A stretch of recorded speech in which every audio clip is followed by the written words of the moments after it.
Throughout American history, how a president travels has been both a symbol of power and a matter of life and death. From humble horse-drawn carriages to multi-million-dollar armored fortresses, the evolution of presidential transportation tells a fascinating story of changing times, advancing technology, and growing security concerns. Today, we're taking you on a long journey, almost over 2 centuries of presidential vehicles, revealing the surprising stories, close calls, and incredible innovations that have shaped how the most powerful person on Earth travels on land. Chapter 1. The Horse and Buggy Era. When George Washington took office in 1789, the concept of a presidential vehicle didn't exist. Washington, ever conscious of not appearing too kingly, initially walked to his inauguration. But as the demands of the presidency grew, so did the need for reliable transportation. Washington eventually used a cream-colored coach pulled by 6 horses. Elegant, but hardly secure by today's standards. Thomas Jefferson, true to his democratic ideals, famously rode his horse to his own inauguration, shocking foreign diplomats who expected royal pageantry. But it was during Andrew Jackson's presidency that we got our first taste of presidential transportation controversy. In 1835, Jackson survived the first assassination attempt on a sitting U.S. president. Richard Lawrence's pistols misfired, but the incident highlighted a growing concern. How do you protect a president who needs to move around in public? The solution for decades remained the same: ornate carriages with minimal security, relying more on the respect for office than actual protection. Abraham Lincoln rode in a simple carriage to Ford's Theater on that fateful April evening in 1865, demonstrating just how vulnerable presidents remained. Chapter 2. The Automobile Revolution. The year 1901 marked a turning point in presidential transportation, but not for the reason you might think. When President William McKinley was shot at the Pan American Exposition in Buffalo, he was rushed to the hospital in the very first presidential emergency vehicle, an electric ambulance. McKinley's successor, Theodore Roosevelt, became the first sitting president to ride in an automobile in 1902, in a Columbia Electric Victoria. But Roosevelt, being Roosevelt, wasn't content with slow, stately rides. He pushed for faster, more powerful vehicles, setting the precedent for presidential cars being symbols of American automotive excellence. William Howard Taft went all in on automobiles, converting the White House stables into the first presidential garage and purchasing multiple vehicles, including Pierce Arrows and a Baker Electric. By 1909, the horse-drawn presidential carriage was officially retired. Woodrow Wilson continued the tradition, but World War I brought new security considerations. For the first time, presidential vehicles began incorporating basic security modifications, reinforced frames, and enhanced communication systems. Warren G. Harding's presidency marked another milestone: the first presidential radio-equipped vehicle.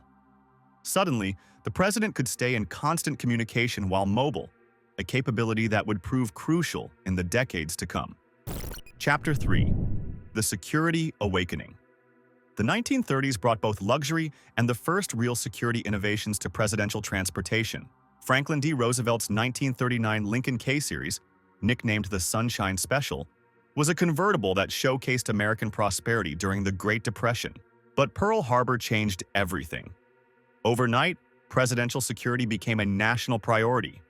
The Secret Service commissioned the first truly armored presidential vehicle, a 1942 Cadillac Series 75 that had previously belonged to Al Capone. Yes, you heard that right. FDR rode in a confiscated gangster's bulletproof Cadillac. This wasn't just irony, it was necessity.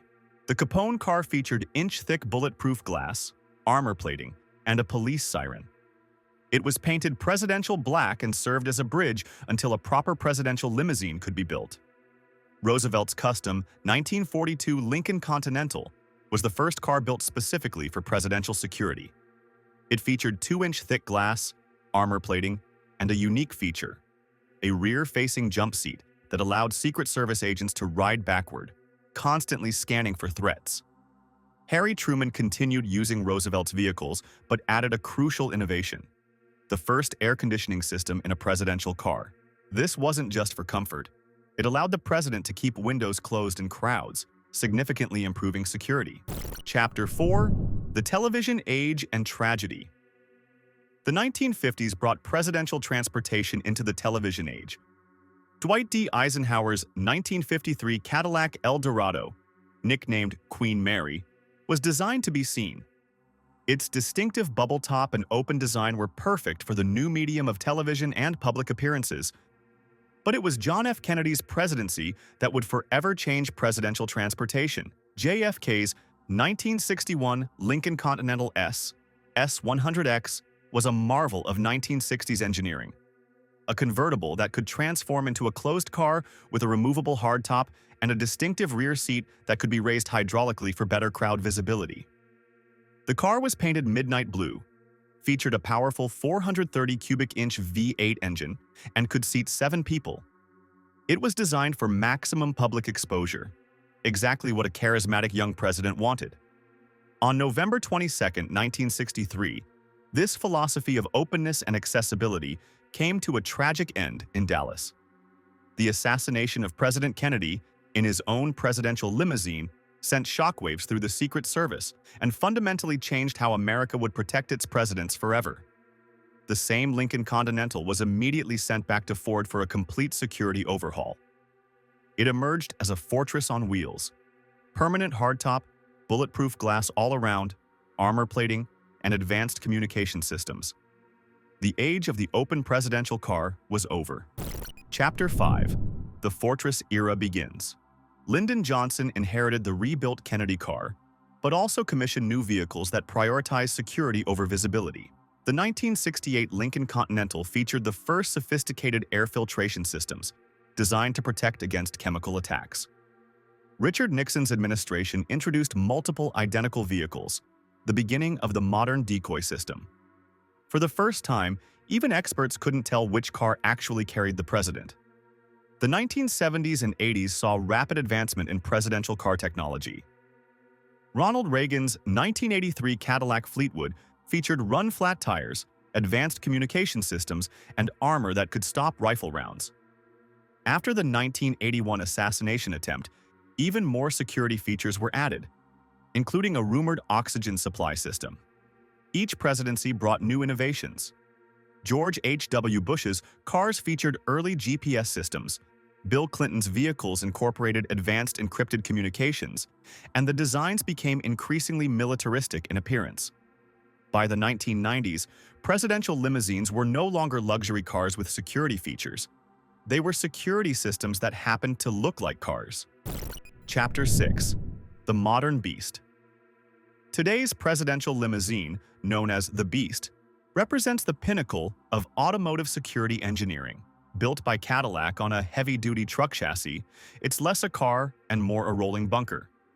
The current model, introduced during Barack Obama's presidency and continuing through today, features 8-inch thick armor plating, bulletproof glass that's 5 inches thick, its own oxygen supply, a sealed cabin that can protect against chemical attacks, and defensive capabilities that remain classified.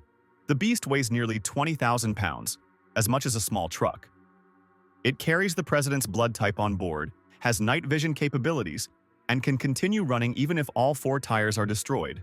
The fuel tank is armor-plated and filled with special foam to prevent explosions. From George Washington's modest horse-drawn carriage to today's $1.5 million armored fortress, presidential transportation has evolved from a simple necessity to a complex symbol of American power and ingenuity.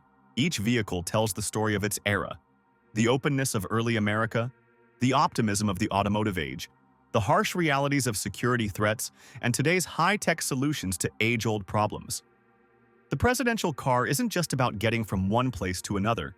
It's about projecting strength, ensuring continuity of government, and adapting to an ever-changing world of threats and opportunities. What do you think the presidential car of 2050 will look like? Let us know in the comments below, and don't forget to subscribe for more fascinating stories from American automotive history.